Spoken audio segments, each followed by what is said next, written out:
बाज़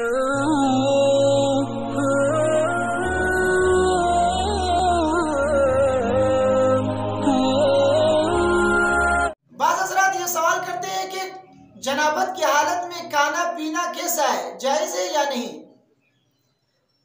देखिए, जनाबत की हालत में खाना पीना और इसी तरह हर वो काम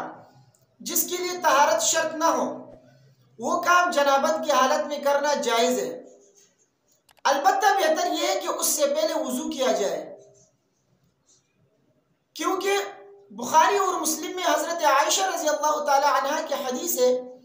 फरमाती है कि कान नबी सल्लल्लाहु अलैहि वसल्लम इज़ा कान जुनुबन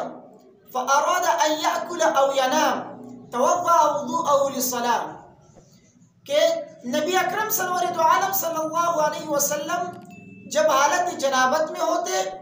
फिर खाने या सोने का इरादा फरमाते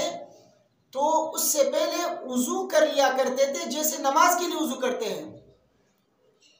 इससे मालूम होता है कि जनाबत की हालत में खाना भी दुरुस्त है, सोना भी दुरुस्त है, इसी तरह दूसरे उमूर और दूसरे तसर्रुफात जिसके लिए वुज़ू शर्त नहीं है वो करना दुरुस्त है, लेकिन बेहतर यह है कि उसके लिए वुज़ू किया जाए।